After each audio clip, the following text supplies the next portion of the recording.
Hey guys, it's me, Dr. Otaku. Just wanted to let you all know that I'm here in spirit with you today. Life's been a little crazy. My wife and I just welcomed our little bundle of joy into the world. So while I can't be there, I'm sending all my love and geek energy your way. Have an epic podcast, and I'll catch you all soon. I am Sandro Menke. I hail from Germany. I am also a passionate musician and am known as the Sandman of Synths. Science fiction dreams in outer space with some cyberpunk and synthwave retrofuturistic influences. I am the Sandman of visual tapestry for uncharted minds making music and videos.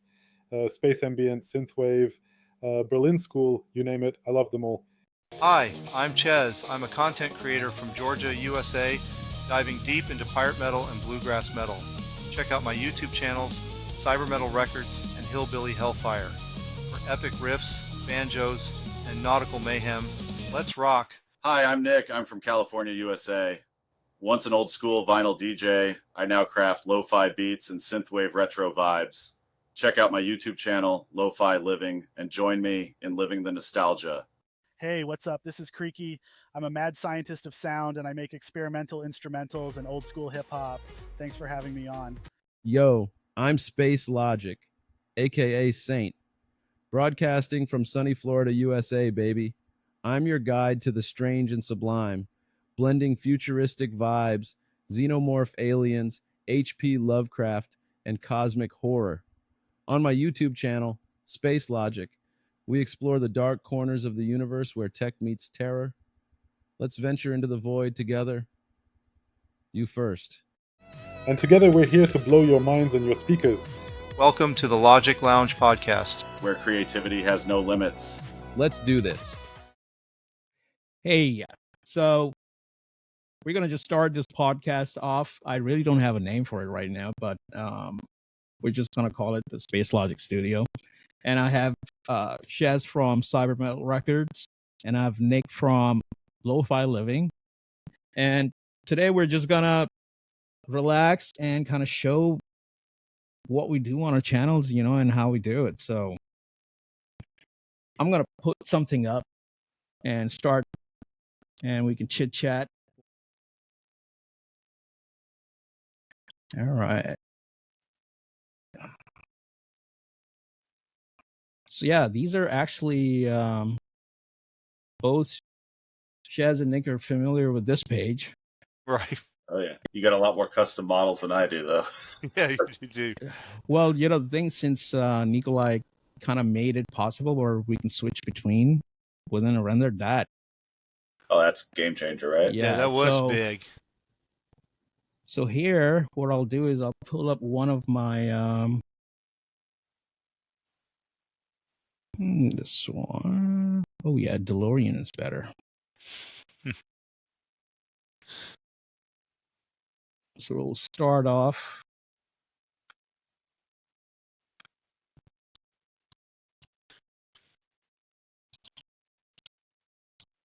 That's good. I actually like this one. So what attracted you beginning of and last your year, childhood passions? Oh, okay. Beginning of last year, I found something called Riff Fusion.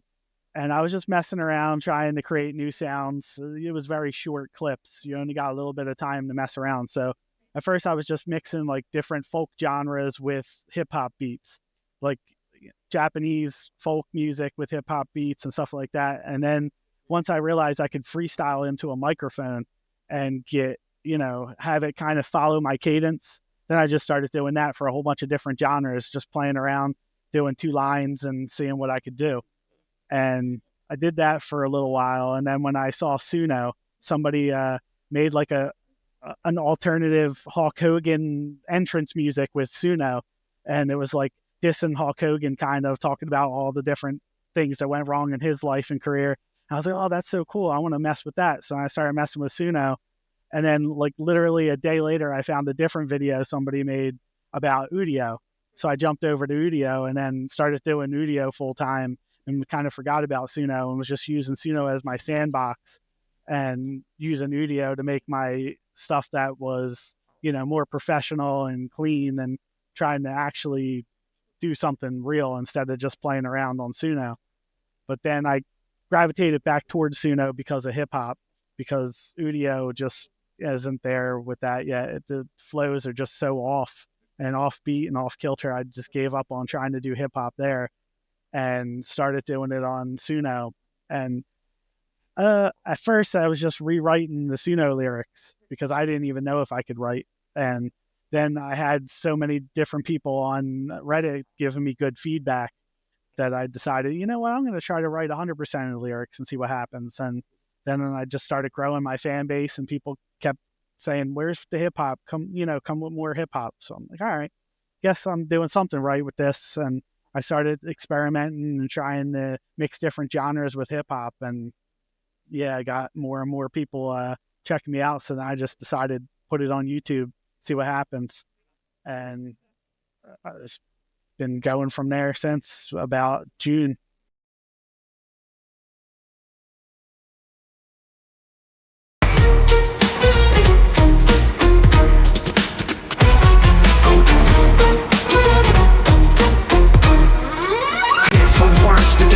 Me, rude, crude, rather lewd, never subdued, bathing with your mama in the nude, running around with a shitty attitude. You bitches should have a little gratitude. I'm dumbing myself down to your level despite my high aptitude. My IQ flies at a high altitude. I'm probably gonna be sued. All these rappers I use as food, leaving them chewed, chopped and screwed, bits and pieces barbecued, scattered across longitude and latitude. Do you understand the magnitude? Maybe a truth for a brief interlude. Crush them, bull rush them. I'm the new sovereign, shoving diadem in the brainstem, spitting sick shit and hockey phlegm.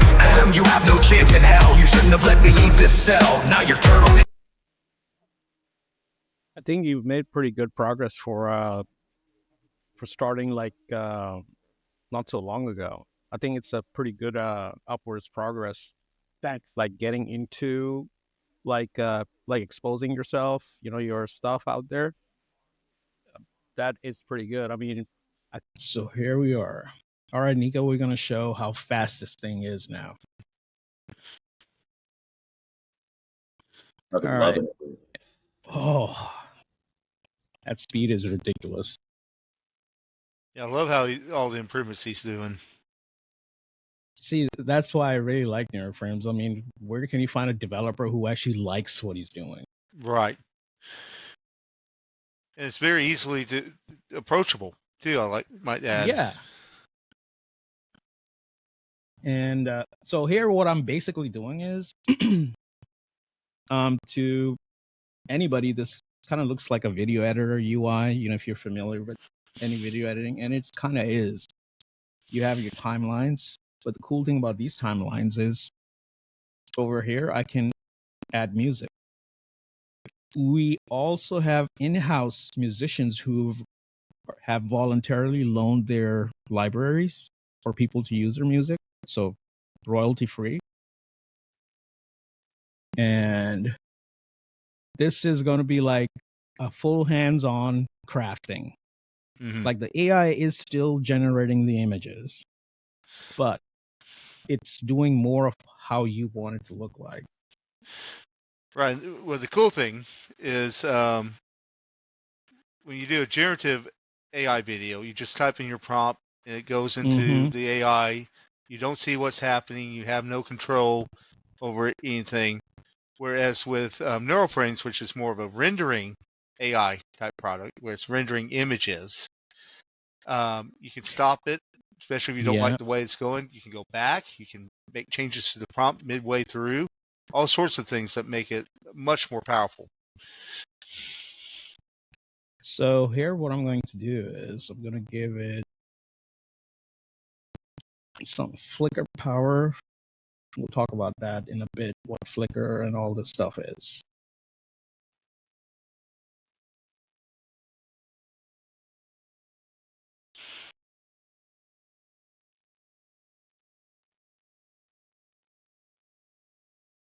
All right, so originally my prompt was a DeLorean in a dark hallway just to get the initial image started, but I'm going to change it a bit.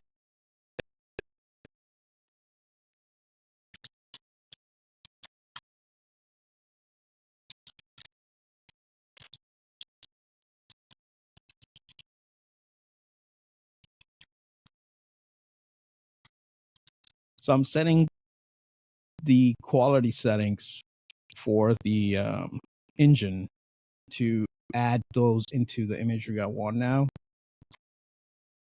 And then bring in some light show.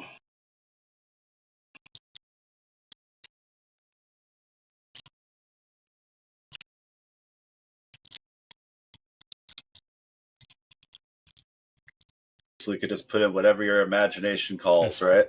Right. Right. You can imagine a lot, but still the AI is kind of like, it also depends on like if you're describing what you're imagining to the AI to respond Yeah. to also. That's the caveat there. Mhm. I mean, you Gotta can give it imagine. something to chew on, right? Yeah, exactly. Exactly.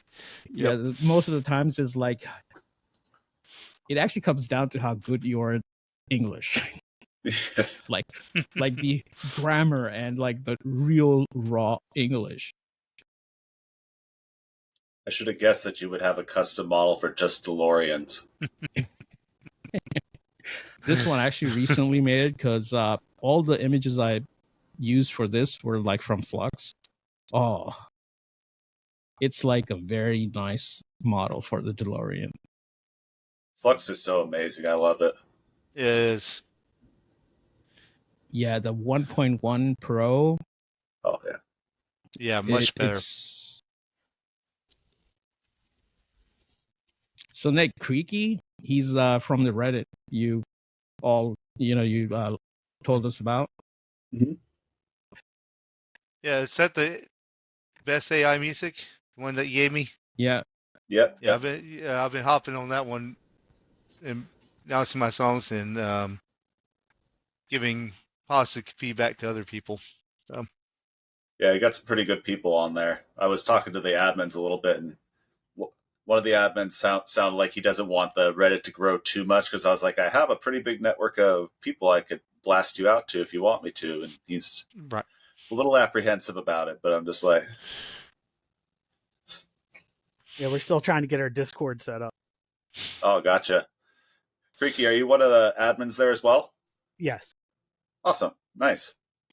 Dude, I think I was talking to Music Factory, I think is his name. Yeah. Yeah. So the way I got to know Creaky is because I started listening to his stuff, man. The lyrics. Got some flows, man. Yeah. Mm-hmm. Thanks. And that's the nice thing about the community. So the basically, this is actually good because it did not turn out the way I wanted it to. So this is a really great example. Yep. Yeah, it definitely did not work the way I wanted it to. But sometimes that's the best videos. You're trying for one thing, and next thing you know, something else happens, and you're like, "Oh wow, that's pretty cool. I'm going to hold on to that one." Yep. Happy yeah, accidents. in this thing, it didn't actually. The cool part did not happen. And I bet you it's because you've got your edge echo there, and then you're panning left and rotating. So it's probably the other thing I remember, one more thing in this model I remember, Nick, is I didn't have too many of its front images. Like, you know how it has like a diagonal?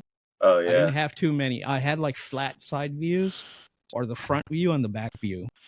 So no 3/4 though? Yeah, the 3/4 weren't there, and that's why it's not turning when I give it that turn with the camera. That is pretty good. I mean, I think my first year, I didn't get any limelight till it was like September 2023, and that was due to the AI music video show. That's where like they were kind of like partnering with Neuroframes, and they till today they stream every Friday West Coast 6 p.m. and they stream all the videos, get submitted the week or the week before. But yeah, I pretty much saw like that thing go into the whole mainstream. But yeah, so we're gonna turn Curve to Sandman here, and we can already tell from his equipment, he's been into that whenever he gets time. And but he did apply the AI tools to kind of take his stuff a little more further. Yeah, partly. I mean, I kind of started out because I wanted a video for my not AI song. It was all analog. So I was just starting out like that. And that's what I met you when I did it on just video for that and tried some other things and just playing things and trying out things. Uh, and he introduced me to Suno. I didn't even know about it and was like, what software is that? I was the one who introduced you to Suno. Oh my god. I didn't even consider it before. And like I tried like 2-3 songs and I was all like shit, but you knew how to speak to it, and that actually unlocked something because I didn't consider that you just do it very differently. You talk to it right away, and suddenly things change. I mean, Suno was fun. It was fun to just talk to it, but Udio actually made a huge difference for me because they introduced the stamps and they do them really well. So what I can do now is I can give Udio uh, music I do. Uh, Let it remix on top of that, and then take those stamps out again and do some stuff on myself on top of that again. So it's like a collaboration, if you want, between that. That's actually a lot of fun. So I still incorporate those in the same way, and it's getting more analog from time to time. Even after the first time I have a real singer, not an AI singer. I hope that happens more often. Now, did you try Udio out? Yeah, Udio. I'm only using Udio recently. It's not as good in song structure, so it needs a lot of convincing and hammering as the No, structures. yeah. So Udio, to be honest, it because of the amount of control it has, that creates that difficulty, and at the same time, it gives it a lot more control if you kind of start getting a hang of it.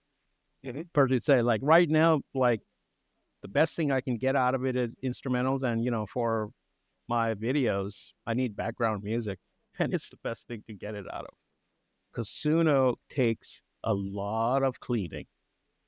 Yeah, it's I mean, the problem for me is not just the cleaning. I want to do stuff on top, and therefore for that I need the stems. And the stems aren't as good in Sono. They're not as usable, at least not at the moment. They're not usable at Yeah, all, to be honest. Uh, and it's pretty good. The stems are pretty good, I have to say. I mean, unless it compresses like heavy, then it can be sometimes a bit weird if you separate things. So you have to play over it, and you can do it.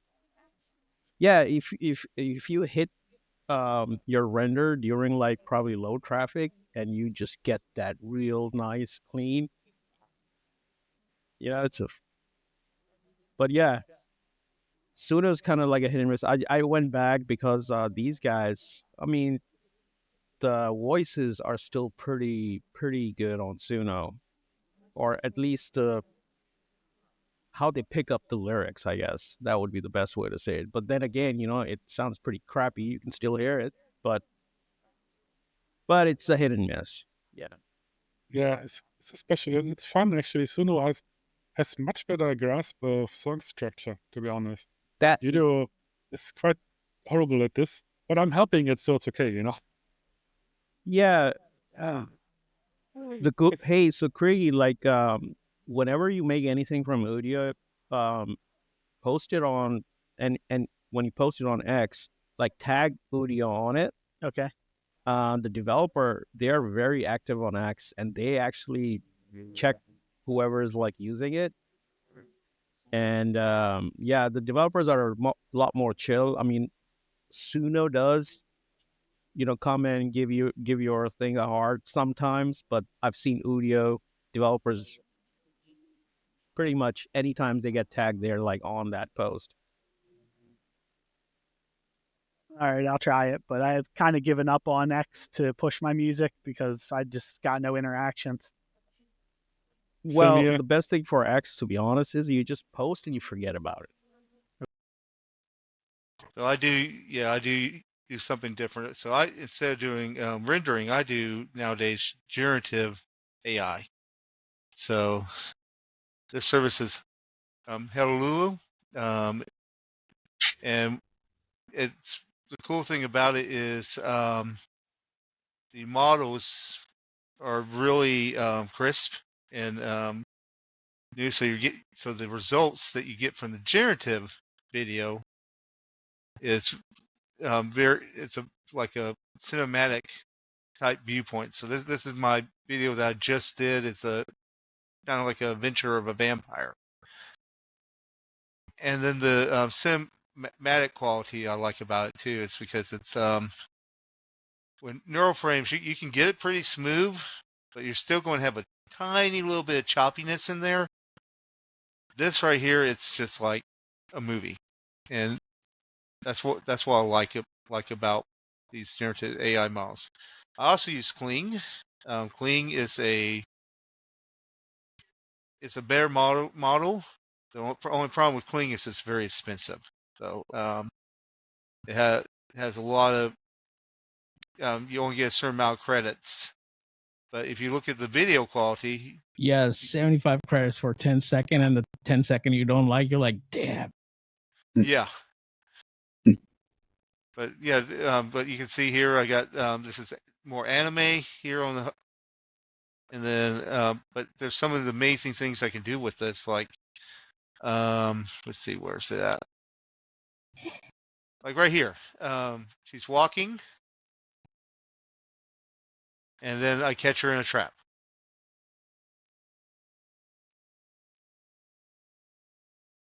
Yeah, that's a whole sequence there. And here's the key with the prompt. You describe. Yeah, for it to actually go through all that detail and create that's pretty amazing. Yep. So yeah, Hey, for the that's a prompt, you long basically prompt. That's you do a pretty long prompt. prompt. Yeah. I train Chat GPT on how to do my prompts, so I don't type the whole thing out. But yeah, the more details you put in here, the better results you can get. The other thing that I do not like about that I like about neural frames better is the music doesn't sync with these. So I had to play with the speeds of the instruments and stuff like that. So that's a big strength that neural frames has over these. So, but once again, it's Yeah, the strengths and music weaknesses. modulation is very specific to neural frames. Right. Deforum even has it, but Deforum's got like what 20-second clip. That's Yeah. all you can do. Right. And very little control over that clip too, right? Oh no, So, yeah, you're just choosing a preset and be like, come on, just do it right. You want to share anything, Nick? yeah, sure. I can throw some stuff up here. Let's see. Kind of just go through what I've got here. I love the He-Man, by the way. Yeah. No, I cut that. I re-released the He-Man song today. Ches, people are asking for that She-Ra one too. They kind of want that. Or There we Saint, go. excuse me. Yeah. Dude, I'm gonna do another shear because I've been making a model just for her, and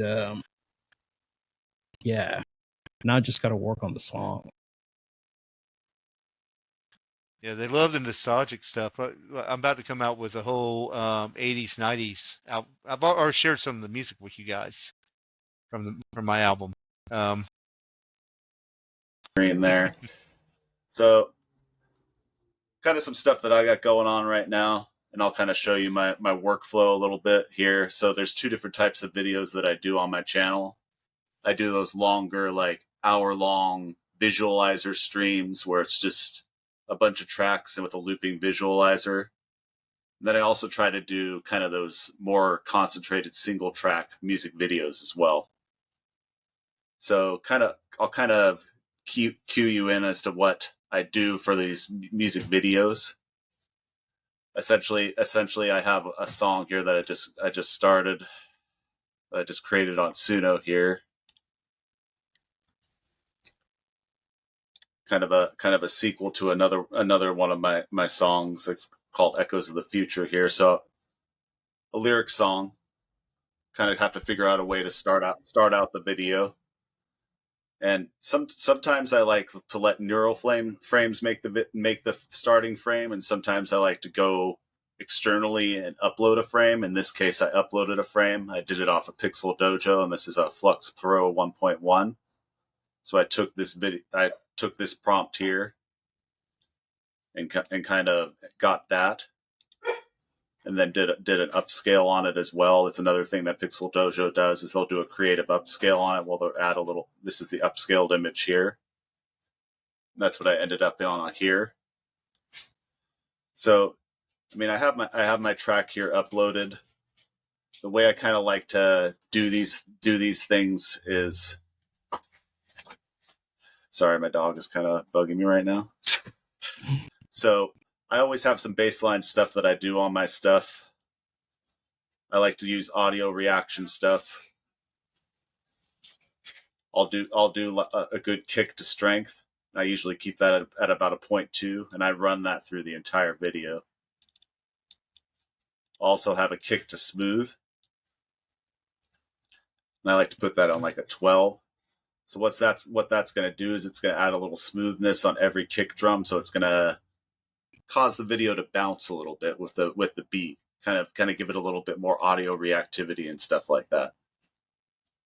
So I've got a prompt here to kind of go with this, and basically I just took the same image prompt that I used to get this image. I got it there, and what I like to do when I make these more concentrated videos is I like to leave all this stuff blank. I leave it all at 0, and I like to use the audio modulations to drive the camera. So you just want to look at the picture here, kind of want to see what I want to do with it. So the other modulation that's going to run off of just any of the like synths and background stuff and things in the song that are going to go, and I can play a little bit of the song here. It's just kind of a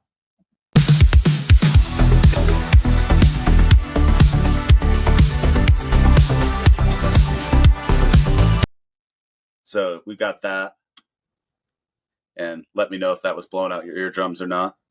But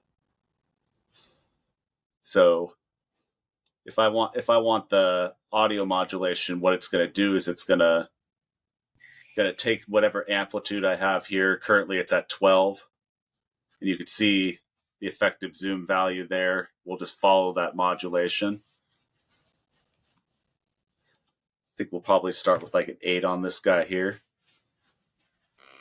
And since we're kind of on this here, we maybe let's go -8 on that. And what I want it to do is kind of zoom out and at the same time kind of keep the city in focus and still get this character's face to come into view. So we'll pan horizontal, and what I like to do with panning, I like to match it with the zoom because it keeps it smooth. So if I'm doing a -8 on the zoom, I'll do a -8 on the pan. And then what I'm going to do also is I'm going to add a horizontal rotation that's going to be opposite that pan, so that we're kind of getting that tracking effect. So for an 8, I'm going to do probably a 1 point. It's going to be a 1.4. Basically, for every one horizontal, I do a 0.2 on this. So I guess that would make that 0.6. So basically, you would just double that and then put a point in between it. So we could start with just that, and we'll just see what it spits out for us.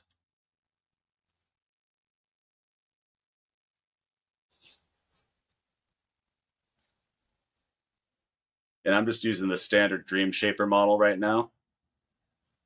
Dude, you're so good at like you should make tutorials. I was like totally listening to every word you said. Oh, great! I totally Thank you. agree. Yeah. I spend so many hours a day on Zoom meetings that I'm just probably just carrying through. No, like, yeah, you're really good at explaining what you were doing.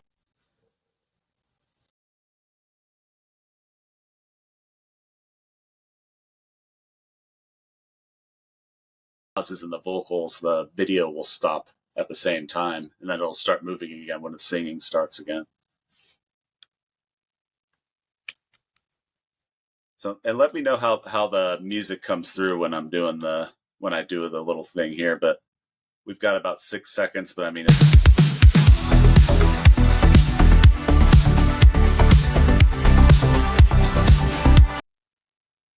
not much, right? But we have a little start there. Right. So kind of what I do with these is I try to find that starting frame. Yeah. And I see what I could get out of neural frames, and I'll kind of go from there. Over to everybody's trying to switch over to Flux unless you're like Midjourney or Ideogram. Yeah, and I actually heard that I'm been on the Pixel Dojo Discord, and he's saying that he's going to be adding Ideogram to Pixel Dojo as well. Oh, nice. Eventually. So I mean, Yeah, it's going to be like an all-in-one package pretty soon. Yeah, I like the way they do that, and then you can buy just credits, and you have everything in one place. It's like a cable subscription, right? Exactly. Exactly. And he's really nice too. The guy that owns Pixel Dojo. He's also very approachable. Yeah, his the way he's got the token, you can buy more tokens and stuff set up. He's got the pricing down real good. Yeah, it's not very expensive to buy the tokens. All right, go ahead. I was able to cancel Midjourney and Runway just by having Pixel Dojo. So yeah. Yeah, because the amount of runway you need is exactly what it gives, and I did the calculation; it's way cheaper. Yeah, and here's the thing. If you're really interested in doing videos, and this is something I was talking to Luna Vega about, is you can minimize your tools nowadays, because the way things are coming out, you can do a Pixel Dojo and then just a video tool like Neural Frames or a Lulu or a Runway, and then a music service like Udio Osuno, and then that's really all you need. And then a video editor. Okay, that's it. I mean, the whole music scene got a bit weird. It's like, if you Creaky will tell you. Creaky, you can tell us a little about the change of the music scene. Well, kind of like 1998 is where I kind of fell out of popular music, because I heard the auto-tune coming with Cher's song Believe and stuff like that, and it just instantly was like nails on the chalkboard for me, because I was just used to real music, and hearing more and more auto-tune get lumped into rap, I was just like, and ran away from that and went backwards and started listening to 70s, 60s, and doing my research. And it's been pretty much, this is a culmination of all the stuff that drove me away from music, but now I'm kind of using things that sound like autotune, so it's kind of hypocritical, but at the same time I'm using machines that are trying to sound more human, where these humans were trying to sound more like machines, and that's kind of what chased me away from new music. That is you got to repeat that one again, just for that is so on spot. Yeah, I ran away from new music because people were trying to sound like machines, and now I'm using machines that are trying to sound more human. And I've had people actually say, like, oh, you're using something that sounds like autotune. Yeah, but I'm trying to make it sound more human. Like, I don't want it to sound like autotune. I work hard to try to get a voice that doesn't sound like autotune. Why don't you also tell us how many years you've studied music? Probably early 2000s, I started like really diving deep, like just genres, making genre playlists, and spending like all that time since then just building out my playlist and learning about the genres. And then last 4 years, it was 1890 to 1939. I went through and rated like every song I could find on YouTube, listened to it, rated it, tried to understand the genres. Like sometimes I had to listen to 25, 30 British dance band songs in a row. Like it got a little monotonous, but now I understand how music's supposed to flow, like when you should end it, when you should change up and all that stuff. Like I think it helps me doing this, because when I'm doing instrumentals, it's just like I play it by ear and I understand, like, okay, this is where the trumpet should come in. This is where, because of listening to thousands and thousands and thousands of older songs where people actually knew how to play instruments and knew how to compose something. make machines sound more human, really. It's awesome, and I understand why people didn't do it. So my sister, like the singer, you can have auto-tune where you have a lead voice, someone else sings it, and it basically tunes it more to that voice. So you have the original singer's voice, but you have it more human because you had an actual singer actually do the sing. That's what my sister did a lot of time because she can sing perfectly in tune. She has to. Uh, she studied it, I kind of sing. Um, uh, Many people can't sing. It's a real problem. And now it actually changes because now you don't have to sing. You could actually have AI help you even with a real singer and them getting money, but you don't have to have the singer in your studio. You can just do it on your own. I think this is amazing. People underestimate just how awesome this is. You don't have to do this crap anymore. You don't have to try to sound like a computer or like autotune. You can actually try to sound like a human again with the things you have in mind. I think this is awesome. It's great because people have ideas. Just because they can't sing doesn't mean that they can't have those ideas and try to do it.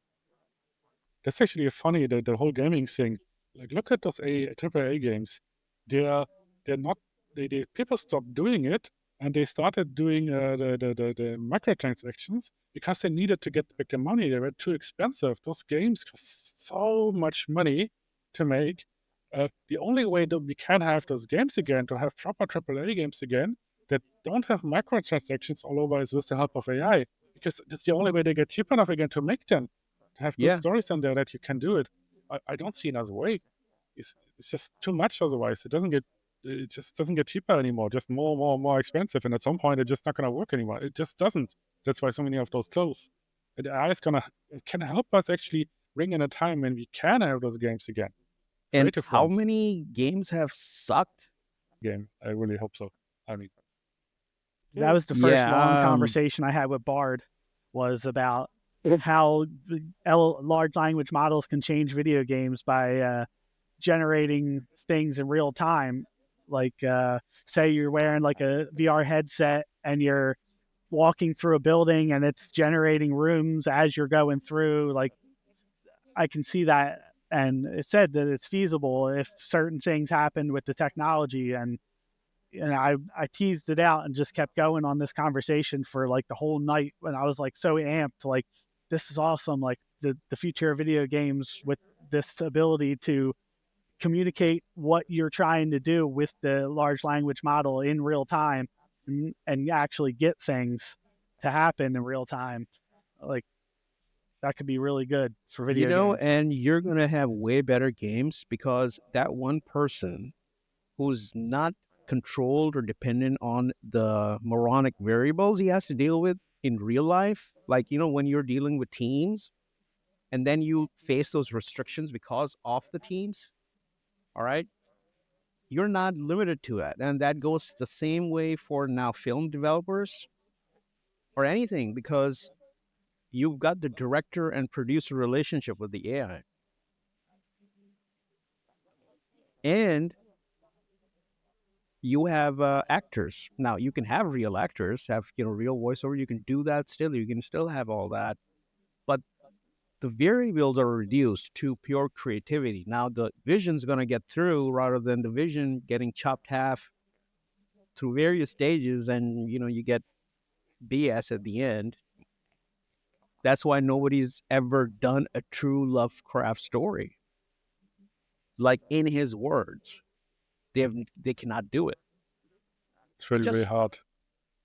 It's also, they don't Yeah, know if it's going to just work. the stuff they have to create for, like, what he was talking about is like, Yeah. and that's why cosmic horror has a lot of want out there, but not much done about it.